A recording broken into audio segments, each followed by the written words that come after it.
There's even a little sign that says it. Yeah, live and direct, as some might say.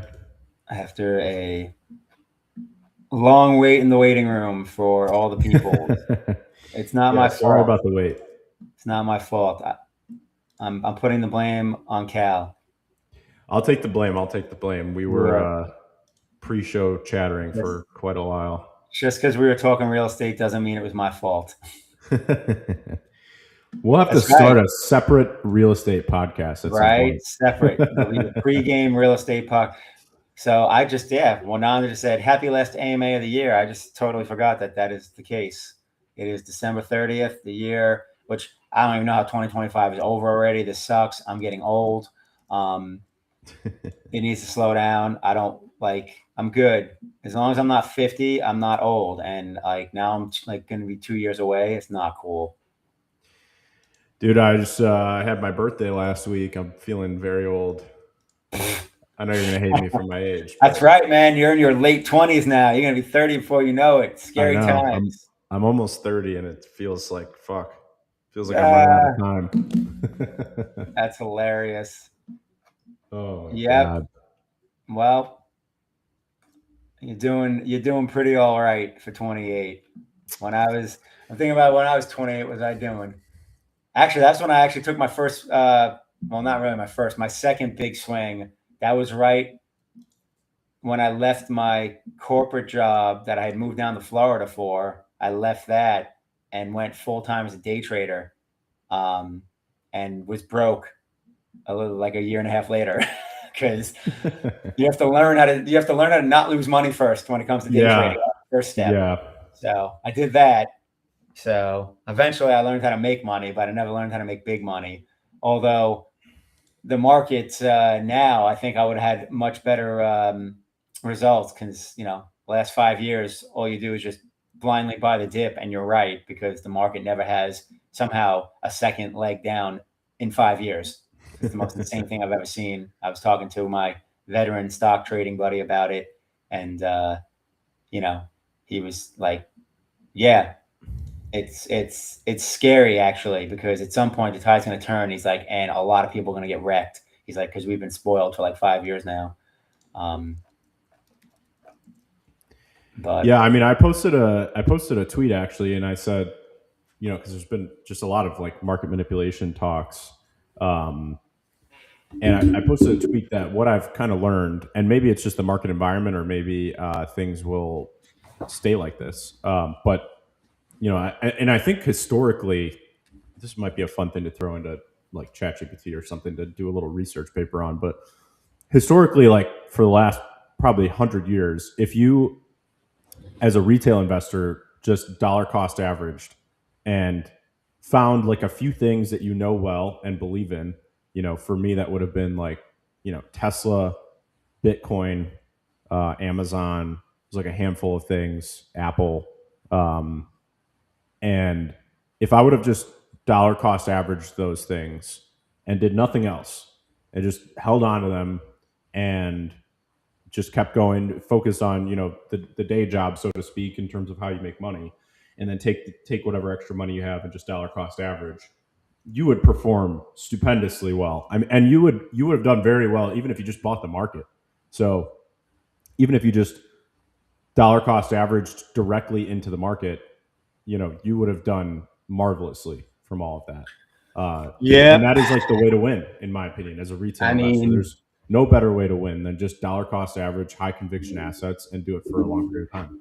and especially the last 5 years, and it doesn't even matter. Like, pick your asset. You were right. It doesn't matter. Yeah. Gold, silver, real estate, stocks, Yeah. crypto. Like, if you did Bitcoin, you crushed it. If you did real estate, you crushed it. If you did gold, you crushed it. Like, and that makes sense because in 2020, the government printed, a third of all dollars ever created. So what does that do? Makes number go up. I was too busy being a fundamentalist hater, like saying like, you guys are idiots. You're going to cause inflation. This isn't going to be good for people, which, for people that don't own assets, it wasn't good for them. Like, their costs increased, their income barely moved. I mean, people that were living the paycheck to paycheck are struggling more than ever.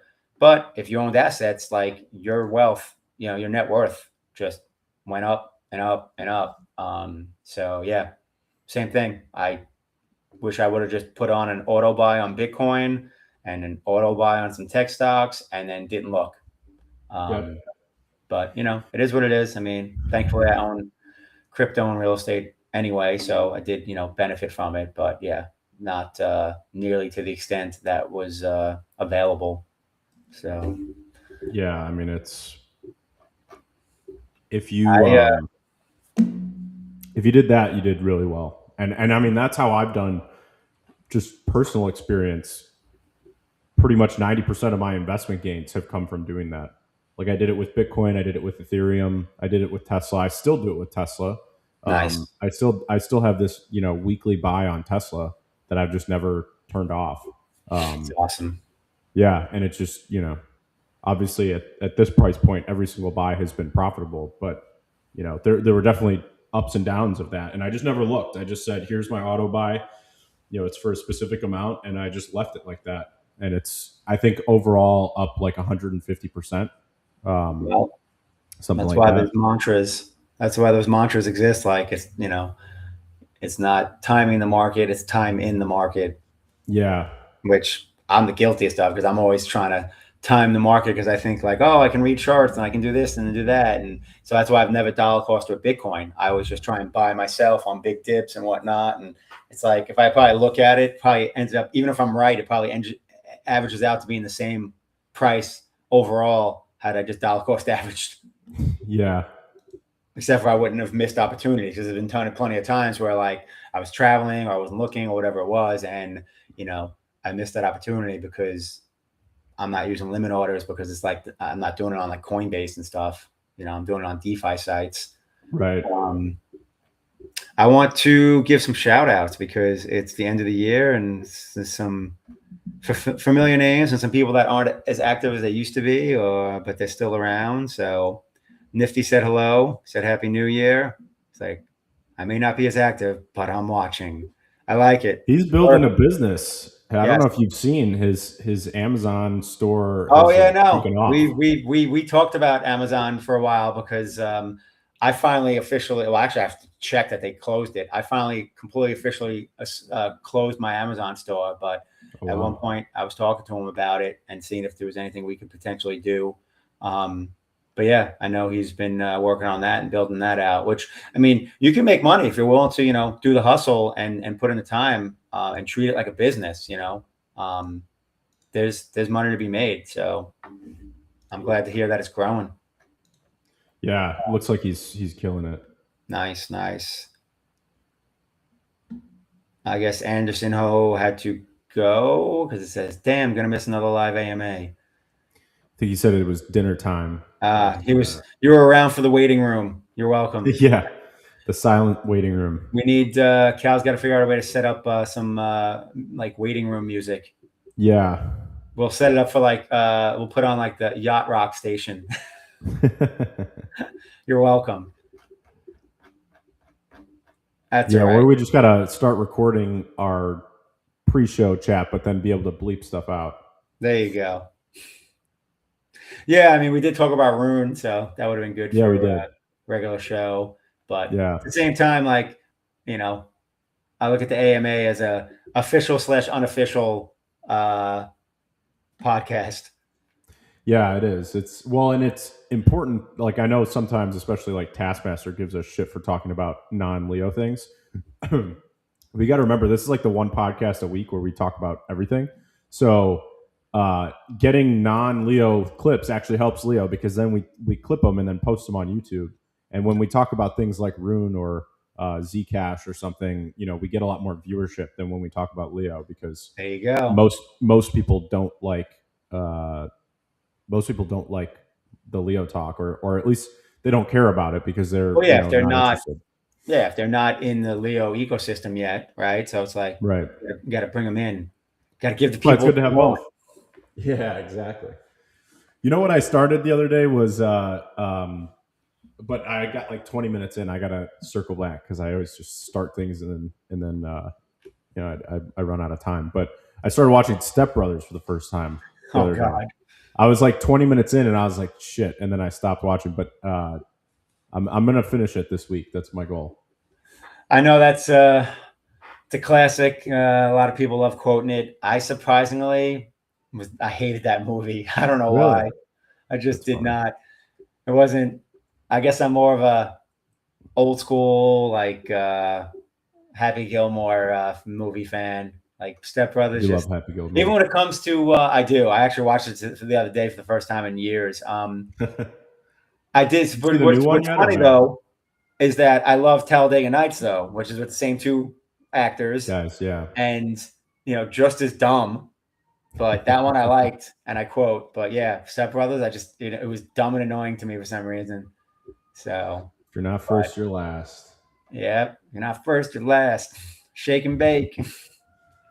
Um, I actually saw a question that just goes to show you how little I'm actually paying attention day to day. Because I'm like, wait, is that a thing? Where'd the question go? Ba, ba, ba, ba, ba, ba, I think I know ba. which one you're going to ask. Do you? I bet you don't. Maybe you do. Where the hell did it go? Is it I about lost. LeoKit? Hold on. What's up? It's not about Is it LeoKit. about? Oh, okay. No, I know we're going to talk about that. So, Ben Haas, I disagree. All of Farrell's movies are not great. Blades of Glory was awesome. That Talladega was a good Nights was one. awesome. I don't know why. Like Anchorman, that's why Step Brothers is like Anchorman. I hated Anchorman too. I don't know why. I know everyone loves him, but he annoys me in those. But I'll watch the Interesting. other two all day long. Hell, I'll even watch Elf. I saw that for Oh, the here we first go. time last I year. found the question, and ironically, it was from Ben Haas. He said, "What's the state of the staking contract of the Leo staking contract?" I don't like. I'm assuming what we're talking about sLEO. Yeah, sLEO. Most people just ask when rewards will turn back on. So rewards are still pooling up, and we're still letting people migrate. So I Okay, want to but see like, more people active on X too and promoting, because as many times as I see someone complain about it, I'd like to see 3 more comments than that where you promote LeoDex. so wait, hold on a second though. We can't claim, but we're still earning. You can't claim, but you're still earning because the rewards are still pooling in the they're Gotcha. basically still pooling in the contract. The Yes. claims aren't enabled yet. Yep, I remember So that. I remember when that yeah, happened, and that's fine as long as I'm still earning. Because otherwise, yeah, I just would have left my Leo staked on in Leo and been yeah, earning. So yeah. It's all, well. You have to remember, like, so the flow is someone swaps on LeoDex, yep, and there's some amount of swap fee that's earned. That swap fee gets sent to the sLEO contract, and it sits yep, there until the users claim it. So it is basically just a rewards pool, the same way any rewards pool works. For example, like on InLeo, you've got the Leo rewards pool, you've got the Hive rewards pool, and that has some allocation every single day. And when you're active on the platform, you get to earn some part of that rewards pool. sLEO is exactly the same, which is, there's a rewards pool, but this rewards pool is more dynamic because it's not like a fixed inflation amount. It comes directly from how many people swap on LeoDex. yep. So that's why I always say, like, as many times I see someone complain about when the rewards will start, I'm like, how many times have you actually posted on X to try to promote LeoDex, because you have a direct impact on your rewards. So it is like a Well, cat and mouse game, but I I personally don't can really answer see that anybody question. doing it. You said what? Um, I said I can answer that question. It's the same amount of times as I've posted on X about anything, period, and that would be zero because I don't even really use X. In fact, the only time I used X really was on the AMAs. Um, hell, I don't. Even, I think I lurk on X maybe once a week, if that, like just for a quick glance. And I have oftentimes reshared posts, whatever they're called now, tweets from Repost. LeoDex or from like Task. Um, but yeah, I'll have to jump on and do some resharing. In fact, where we Yeah, go. I went on X right now. I see LeoDex shared something. If you there you buy go. Bitcoin and it goes to, you can sell it and buy it back 6 seconds later. You still have the same Bitcoin, but you can realize a capital loss. There you go. That is true. Someone commented on the LeoDex post talking about essentially tax harvesting. You know what? Crap. I wonder if I should make any moves. I didn't think about that. I could sell some Bitcoin right now at a loss and then immediately buy it back. Gotta strike this from the recording. Right? Not tax advice. But yeah, because I mean, crypto is considered like the same as like real estate, where like you don't have the wash sale. At least last I saw. I don't know if anything's changed in the last year or two, but obviously now you're also establishing your Basis. basis. So now when it goes up, you know, you're going to have a bigger gain. So you're basically just trading. You're really just trading, you know, when you're booking the gain, so to speak, right? Like you're like, because now you're gonna have a bigger gain to deal with down the road, right? For quote unquote taking a loss now. Yeah, I guess you're just kind of pushing them for later, right? Yeah, I mean, you're really just allocating. I mean, it's no different. It's really no different than many other tax strategies, right? You know, people take certain, like for instance, with real estate, right? There's a lot of syndicators that are, you know, aggressive in December in terms of like last chance for tax harvesting because like they have a big apartment deal they're doing that they're going to do a cost segregation on, right? Where you can do the bonus depreciation, meaning like someone, you know, invests in that deal and they're going to get basically 5 years of depreciation right then and there, therefore giving them a loss to show this year, right? And then they deal with the gains in the years later. And someone will do that if they have a big tax bill. Maybe they, you know, they're looking at this year, right? And they want to offset that. So it's all legal. It's all in the tax code. Yeah. But anyway, not financial advice, not tax advice. Talk to your CPA. Moving on.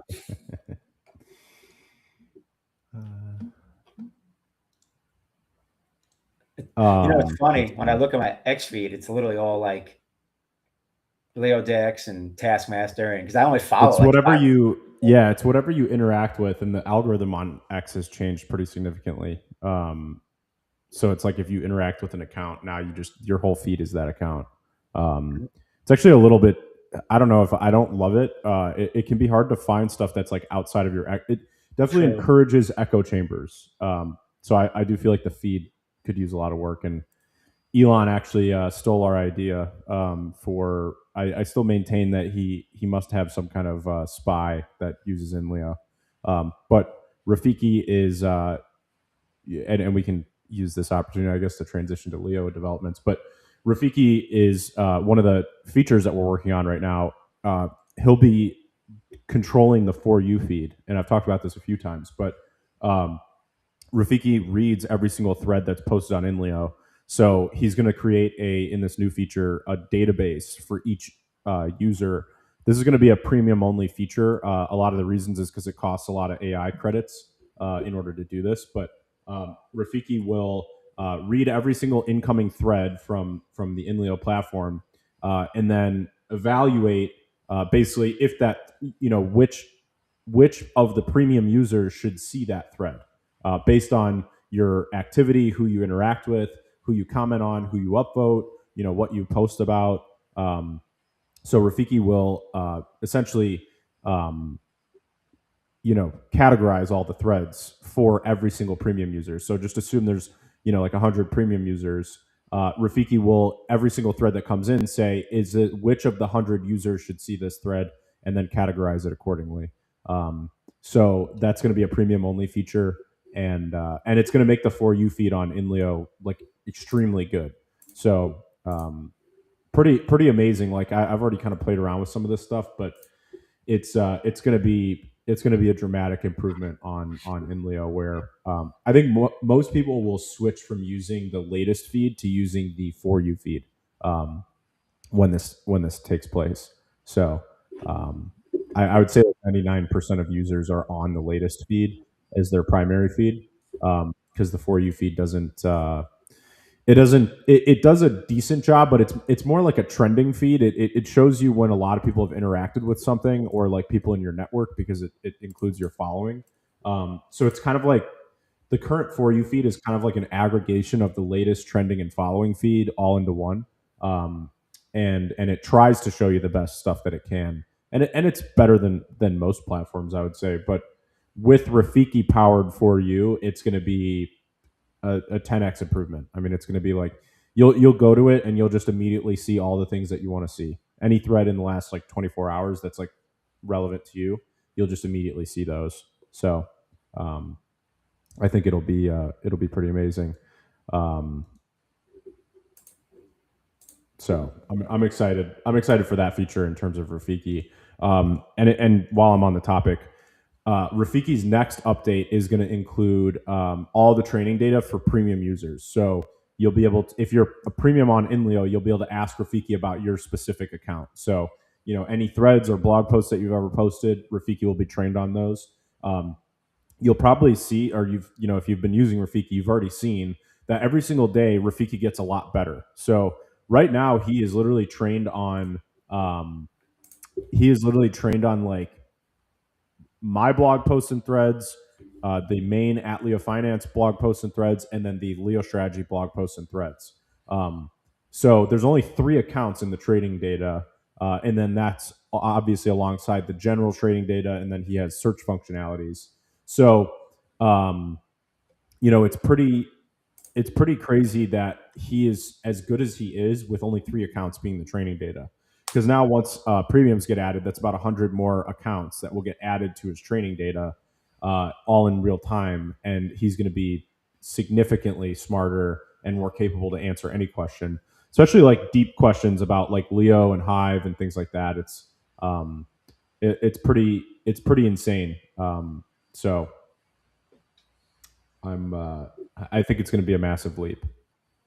Nice.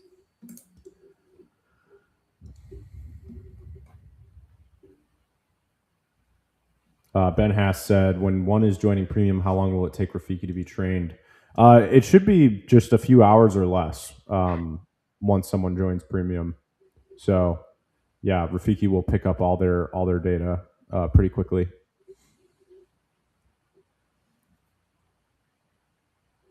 I'm going to have to agree with Dagger on this one. The only thing I don't like about the For You feed is it doesn't give a timestamp for when the threads are in there were posted. You could be looking at things that are days old and not know. I also agree with that. I don't like that there's no timestamp. Yeah, we actually removed that on purpose. I remember we talked about this before. Yeah, because it's meant to be different than the latest. It's meant to be, you're not looking at things based on time relevance. You're looking at things based on just content relevance. I get that. There's times where it's confusing though, because like you'll see like a post of like, let's say, whether it's like a Threadcast event or whether it's someone posting about like whatever event, online thing that's going to be at a specific time or day, like, unless the details are in that thread or post, then you're just like, when was this posted? Is this going on now? When is like, so, or like if it's just like, oh, Threadcast kicking off. It's like, all right, awesome. When? Yeah. And you'll see like it's 3 days old. So, I mean, obviously people should put those details in the thread as well. But yeah, I mean, we could definitely add timestamps back. I think it'll be more relevant to have timestamps with the Rafiki implementation of the For You feed. But what we were trying to do was unlearn people's, because Hive has this thing where if it's like, it started with the 7-day window. Like if it's not in the 7-day window, you don't care about it. Yeah, people won't interact with it. Yeah, that makes sense. Yeah. I mean, I get that. And now on Threads, it feels like if it's not in the last like 2 hours, it's like irrelevant, So, yeah. So that's what we were trying to kind of unlearn people on. But I do think we'll just add timestamps back to the For You, because the For You feed in general is just going to be so good it shouldn't matter. So. Oh, I think your connection might be in and out a little bit. I can't tell if it's me or you.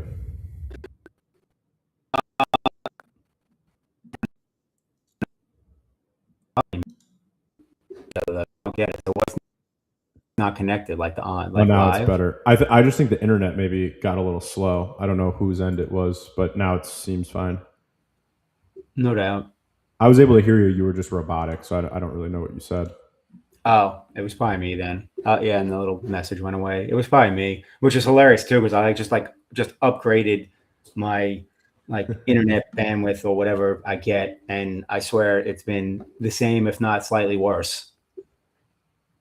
So I'm gonna have to Yeah. call them up and waste my time complaining. So unless it's my equipment, I mean, now that I think about it, my modem is at this point, I mean, at least 12 years old. So I don't know if it's maybe maxed out or something in terms of Yeah, it's time for a new modem. what it can produce. It probably is, honestly, and it's probably and a new router. Like both my modem and router are probably like 12 to 15 years old. So I'm gonna have to spend a few minutes testing that to see if maybe that's what's limiting me. Yeah, I would go for a new router. Ugh, I think I it's don't want time. to deal with that. I think it's time. Things Depending on to your company, they may research. just send you one. Things to research and do. I know. Yeah. I probably at this point, router slash modem is probably just one thing now instead of having two separate. Yeah, they are just one. Yeah, I have two separate devices. Oh, it's funny. Cat is far behind. Cat has not upgraded in a while. Cat basically moved into his place and took existing equipment and then never upgraded. I got to upgrade my laptop too. I planned on getting one a year ago and still rolling with the same one. So, Yeah. that's always a fun transition because it's like all the crypto stuff, right? It's like Oh reload yeah. wallets. About it.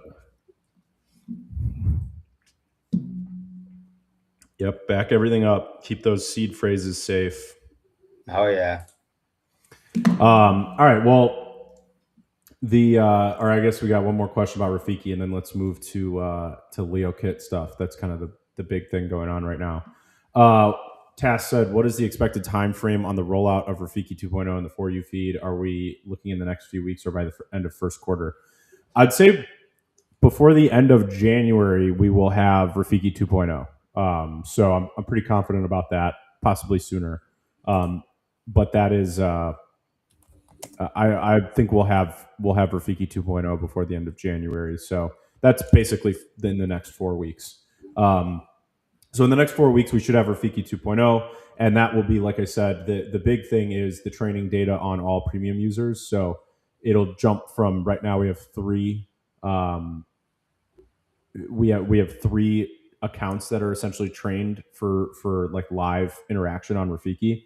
And then when the premium data is added, it'll be like 100. So yeah, that's going to be a huge leap forward, and it should be in the next couple weeks. In terms of the For You feed, should happen shortly after or with Rafiki 2.0, the initial launch. So we're probably looking at between 4 and 6 weeks for the For You feed update. I would say roughly in that timeline. So we're pretty close on those things. You got to keep in mind this is like pretty massive in terms of like data throughput and just training in general. And then also it's a UI update and a backend update. So there's a lot that kind of goes into something like that, but it is going to be like a 0 to 1 moment in terms of how good Rafiki is at answering questions, especially like right now, none of you guys can ask Rafiki questions about your specific account. Like I can ask questions about my blog posts and threads and stuff because he's trained on them. But when 2.0 is live, you'll be able to say, what blog post did I write 3 years ago on December 30th? And he'll know. So it's there's going to be a lot of features that get unlocked. And then after that, I've talked about this a few times, but after that, probably one of the biggest things is going to be adding the Rafiki UI. So Rafiki is going to have his own chatting interface, and you'll need to be premium in order to access it. So if you're in Leo Premium, very similar to like a ChatGPT like interface, you'll be able to go to this new website specifically for Rafiki, and you'll be able to use like as if it was ChatGPT, but it's Rafiki. and you'll log in with your InLeo account, and it'll ensure that you're premium. And then if you're premium, you'll get access to it.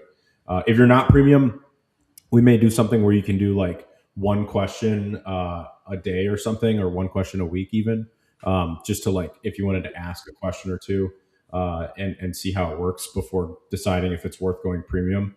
I think it'll be cool to have like live demos for other Hive users. So like one thing we might do is have some good sample conversations where maybe someone asks, look at my history of blog posts and help me come up with 3 more blog post ideas based on what I tend to write about. And examples like that I think will convince a lot more existing Hive users to sign up for InLeo Premium and get access to Rafiki. So Rafiki is like, my voice just cracked so bad. Rafiki is like this this one thing when we originally had the premium idea. Rafiki is like that leap forward that we always wanted, in terms of like the use case for premium. So we're like right on the verge of getting to that place where I think premium becomes, this. I already think it's a no brainer, but with Rafiki, it becomes like if you're not premium, you're just costing yourself money, and premium is just that good. It's solves so many things, and I'm excited to see it kind of evolve, and you guys are now seeing it live, right? Like you're able to interact with Rafiki on Threads, and you're able to see, when we make updates and tweaks, how much better Rafiki becomes, and literally every day, just constantly improving.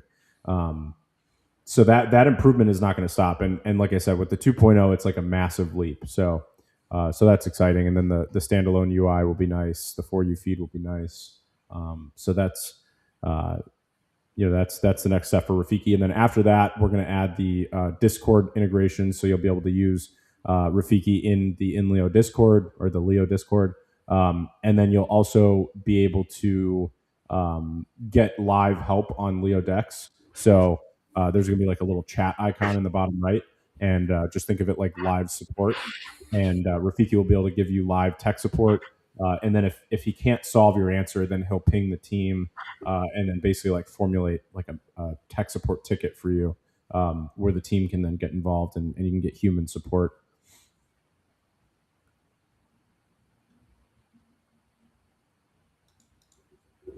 Nice. I'm pretty sure there's commands for all this stuff in regards to. Oh my god, a lot of people just put up threads, and now I lost it. Dagger had asked about Leo strategy and seeing how much Leo they have to purchase. I'm sorry, how much Hive they have to purchase Leo, and I guess says doesn't seem they've been buying as much lately. But isn't there like a command for like almost everything in regards to like Leo strategy? Yeah, everything can be commanded on threads, and then you also can go to the lstr.alerts account. So like here, I'm pulling this up. They're up to 4,037,548 Leo. So I don't know. I find it funny. Like, I get like people are pretty impatient because it's crypto, but I mean, they've bought over 4 million Leo, right? So what is that? Well,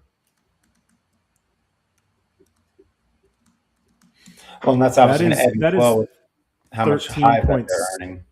Well, that is 13.6% of the Leo supply. Wow. So in the last like few months, they've managed to pick up 13.5% of the entire Leo supply. But and they've posted about this. They don't only hold Hive. So yeah, like a lot of the pre-sales come in as Hive, but like the newer pre-sales they do on Base and Hive at the same time in a 50-50 split. So for example, like the TNVDA, the tokenized NVIDIA pre-sale, they collected half of it as USDC and half of it as Hive. Then they also convert the Hive out to USDC, and I know that they sit on the USDC in order to buy more Leo. So I think when people try to estimate how much buying power they have, that actually can create too much front running. So I know that it's like purposefully obfuscated, where they're like keeping the USDC, in different wallets, and different accounts, and then they're just buying every single day. Yeah. So, and there's another element to it, which is tracking power downs. So I know that they posted this a few weeks ago, but they actually will track power downs and try to, because keep in mind, Leo Strategy's goal is to buy as much Leo as possible. Simply like hammering the buy button and setting the price up is not a good strategy. If your goal is to buy as much Leo as possible, you're like, the best strategy would actually be to let the Leo price fall and try to buy up the dips, right? Um, and by essentially like holding buys and setting like bids on the order book, what they're doing is they're letting the market come to them. So they're saying, like, rather than us, running up the price of Leo to $1, which I think they could do pretty easily, by just hammering the buy button, they're instead like placing bids and being very strategic about what the market's doing and trying to purchase at the best possible price. So, keep in mind, every Leo that gets bought by Leo Strategy is locked permanently, so it never comes back to the market. So what I want to see personally is, like, I want to see them maximize the amount of Leo they get per dollar spent. So I think that they're actually doing a really good job of that, which is basically not running up the price, and instead allowing the price to kind of basically trying to meet sellers, right? I think that's the best way of looking at it, is like, when they track a seller and they know that some Leo's about to get sold, they try to place good bids that can buy it at a cheap price, so that they can have the best acquisition price possible. So that's really the key of Leo Strategy is how do you buy as much Leo as possible at the cheapest price possible, because that is the most accretive for LSTR holders. So at the end of the day, that's their entire mission, is how much Leo can they acquire, and increase the Leo per share for LSTR. Dagger's got all sorts of the questions today. He said his premium's expiring in a few days. Is there a way for me to update without it expiring first? I think his 1 year subscription is ending in a few days, and he wants to re-up now instead of waiting for it to expire. Yeah, we haven't added that yet, so probably sometime. Set an alarm, Dagger. Set an alarm. Yeah, set an alarm. It's because when you're on the blockchain, things are a little bit more difficult. So, it is. You can't just have like automatic recurring payments that charge your credit card, right? So that's where things get a little bit more complex. But I do have some ideas on that front. So those are some things that I've kind of just put later in the roadmap. But we will get there. No doubt. I also recommend going for the yearly premium. I mean, if you're gonna if you're gonna be premium consistently, the yearly premium is like, what is it, like 16 or 18% cheaper? I think it's 16% cheaper. Well, no, but he's talking about even that. When you go to re-up your year, you got to make sure you do it. Forget about it. A year passes by before you know it. All of a sudden, you look up and like, wait, how am I not premium anymore? So right now, it's called open your phone, go to calendar, put in a note that says re-up premium. I leverage my calendar. I'm so old school. I have like all my like Bitcoin yield pools. Like I have like once a month I harvest. It's like harvest pool 2, harvest pool, and it's like pops up my phone. Otherwise, I'll forget. And that's only a month, and that's something that's monthly. All right, so you have LeoKit to talk about, because it's 20:01. So all right, yeah, let's talk about LeoKit and then jump out of here. So I shared. Let me just grab it again, but I shared a thread with some screenshots of the LeoKit landing page. It's kind of exciting because the Leo ecosystem has not had a landing page pretty much since the beginning. Because I feel like things evolved so quickly. I didn't want to put up a landing page that is becomes quickly irrelevant. But with LeoKit, actually having a landing page is very important, because LeoKit is B2B. So the quick rundown of what LeoKit is it's a cross-chain swap API. So effectively, it lets any application out there, so any app, wallet, or interface can instantly add cross-chain swaps. And this is, right now, there's really only one on the market that actually has like a degree of adoption, um, and it's called SwapKit. And there are some major pain points to SwapKit, and I spent a lot of time talking to people who used to work on SwapKit, who have integrated SwapKit, who wanted to integrate SwapKit but didn't, and there were a lot of pain points that weren't being addressed. So what we did when we decided to build LeoKit is we wanted to build something that is completely different. So we wanted to really change the way the market can integrate cross-chain swaps. And my goal with this is, I believe in a cross-chain future. I believe that when you want to swap crypto or transfer crypto, it needs to be seamless. You need to be able to go from chain to chain and asset to asset with very little friction. And if you go to the core of what Leo's mission is, Leo's entire mission is to democratize financial knowledge and access. So in Leo is the knowledge part, right? Like we're all on in Leo and we talk about finance, and it's democratizing the knowledge part of things. And I think LeoKit and LeoDex will democratize the finance, the access part of finance. So in order to democratize that, every application, every interface, every wallet needs to have cross-chain swaps. And they need to have it seamlessly with low fees and low friction in a way that's extremely easy to integrate. So that's exactly what LeoKit achieves. And you can click on the screenshots I shared in the Threadcast if you want to follow along. But we're about to drop the landing page for LeoKit in addition to the dashboard. So on December 26th, I said we've got the biggest app we've ever launched. And that app is LeoKit. So, what LeoKit achieves is making cross-chain swaps ubiquitous. And the landing page really describes all of this, but I'm just going to kind of scroll through and talk about it a little bit, and then probably next AMA we'll do like a live walkthrough of everything. But the landing page will go live this week. The dashboard is already live for the integrators. And like I said, LeoKit is a B2B product, so it's very much intended for apps, interfaces, and wallets. That's why for you guys, for the average user, it's not super relevant. That's what LeoDex is for. So when you want to trade cross-chain, you'll go to LeoDex. When an app, interface, or wallet wants to add cross-chain for their users, they'll go to LeoKit. And LeoDex actually just runs on LeoKit. So when you look at, and this is kind of that screenshot I shared of the landing page, when you look at, it says like see LeoKit quotes in action. It's actually pulling that, those quotes. It's showing LeoDex. So then the user can essentially, if someone's reading that and they're actually a user, not an app or interface or wallet, they'll actually be able to click and go to LeoDex and do a swap if they just want to do a swap. If you're an integrator, you keep scrolling and then you learn more about how LeoKit works. So, there's a section that says, why LeoKit, and it says built for developers. So obviously LeoKit is targeting developers, of crypto who want to add cross-chain swaps. So it shows how easy it is to integrate LeoKit. It's literally like a 3-step process to add swaps to any app, interface, or wallet.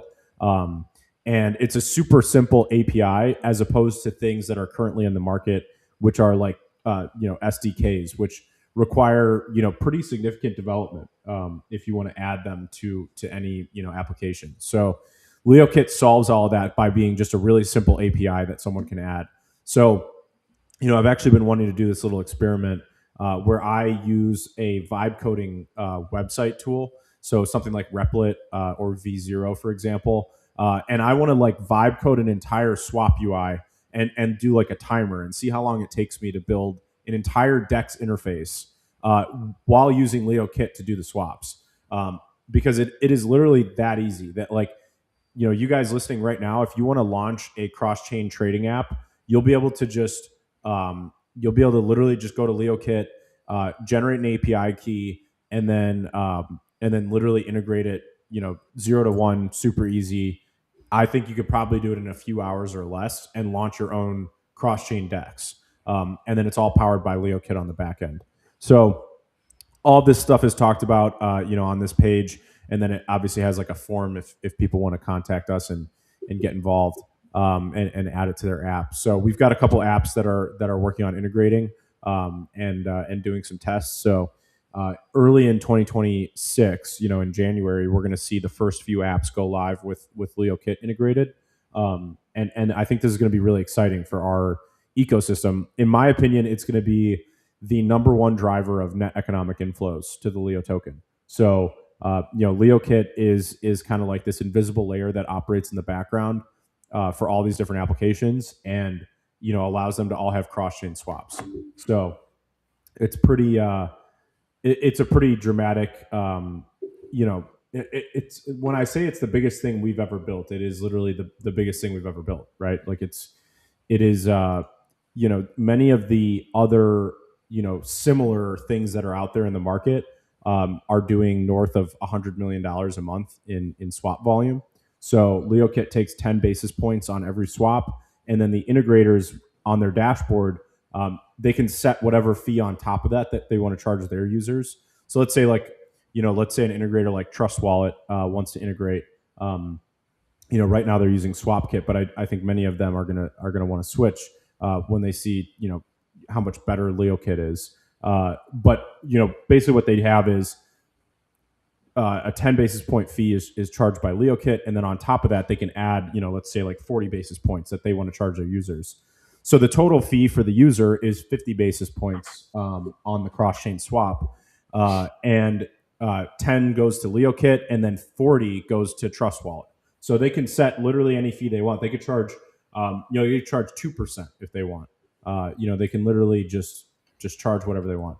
So, and it's instantly configurable in the dashboard. So if they charge something and they want to change it, they can change it. If they want to do a Christmas special where they charge 0 fees, they can change it to 0 fees. Obviously, the 10 basis point fee for LeoKit still remains, but they could charge 0 interface fees. And again, if LeoKit is able to get into this market and take market share and become the number one integration method for cross-chain swaps, which I think it has the capability of doing, we're going to see north of $100 million a month get swapped through LeoKit. So I'm extremely excited. I think this is going to be massive. So if you want to build something related to cross-chain swaps, or if you know someone that is, feel free to send them towards LeoKit and get involved. We're talking with some really big integrators right now. Some of them are already doing millions of dollars a month through other kits, but they want a better solution. They want something different.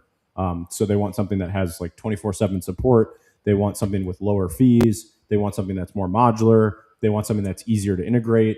They want something with more dexes added. So LeoKit has 107 dexes already integrated, and we're always adding more.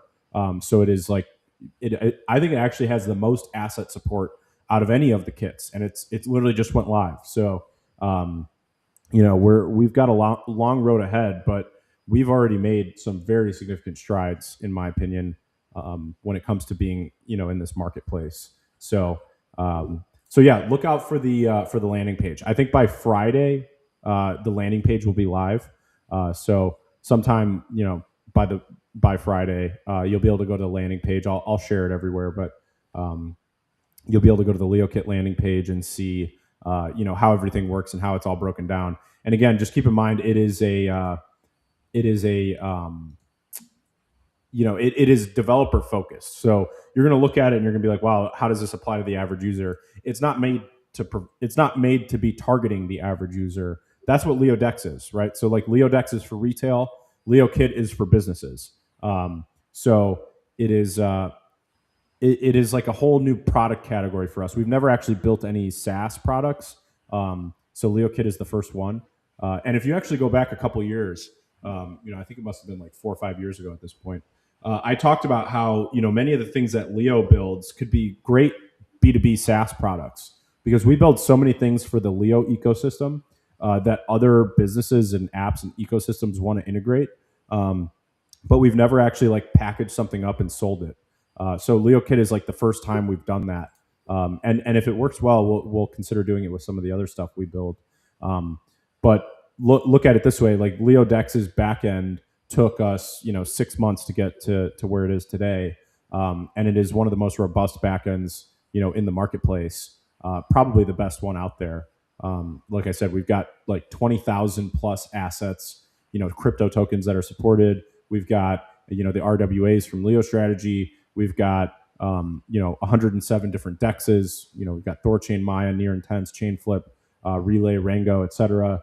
Um, and and we're only just getting started. I mean, we haven't been doing this for a year, so we've wrapped this up into a B2B SaaS product, and now we're kind of in this different mode of like, how do we sell this to businesses and integrators and apps and wallets, and yeah, this is it's really exciting time for us because that B2B side is one side.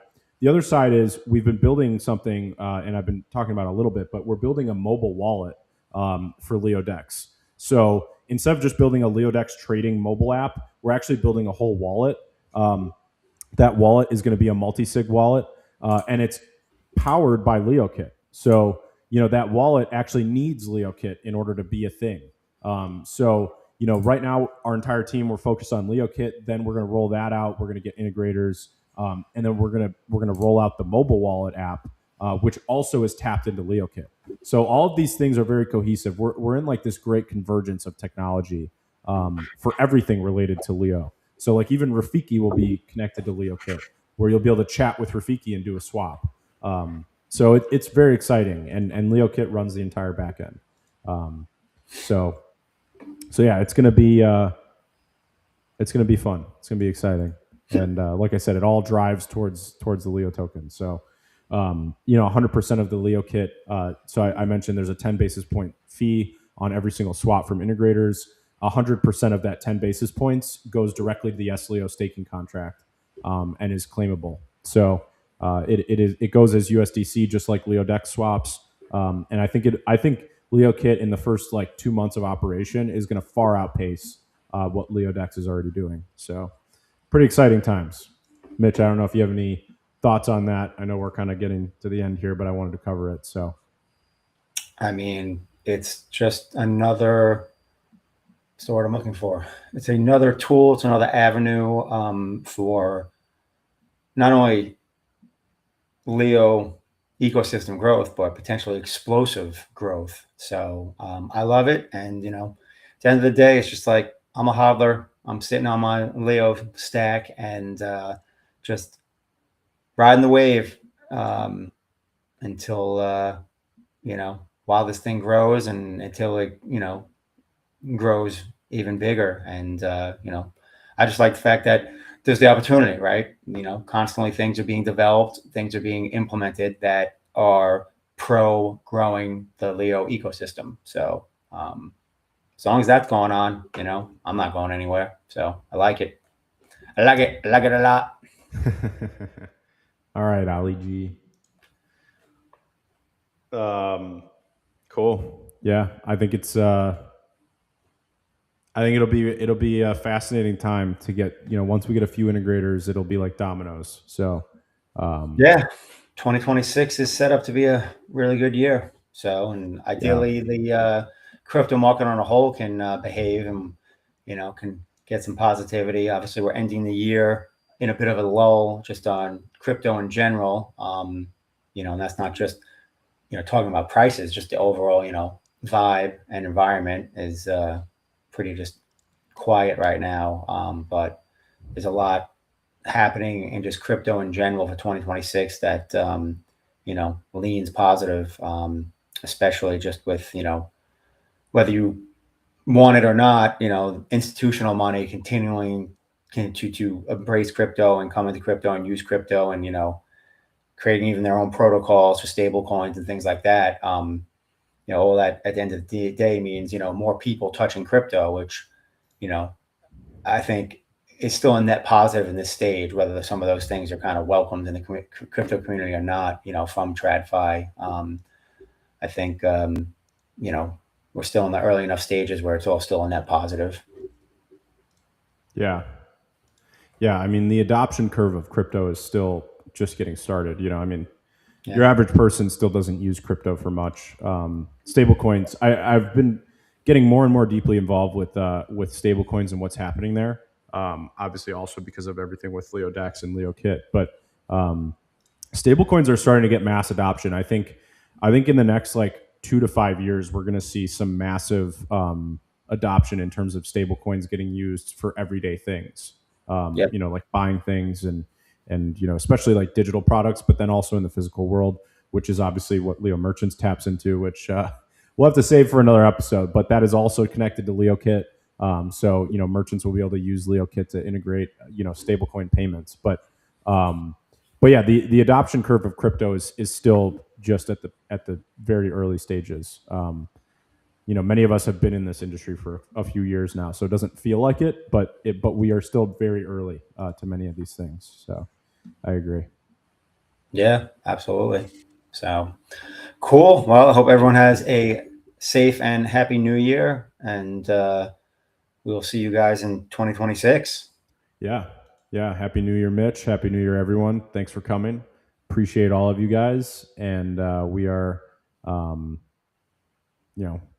we've had an interesting 2025. It's been very, it's been like a lot of trials. It's Transitional been 2025. very transitional. Yeah. I would say that'd be a good word to describe. 100% the right word. But the beauty about that is, it's hard to have growth during periods of transition, right? Which there still has been growth, but 2025, from the outside looking in, it's just like it's been a very transitional period for Leo on a whole. And now that those transitions are pretty much kind of in the rear view, even for several months now, it just like I said, creates that opportunity for real growth in 2026, and especially bringing on more and more features like LeoKit and so on. So yeah, so hopefully we go from transition year to growth year.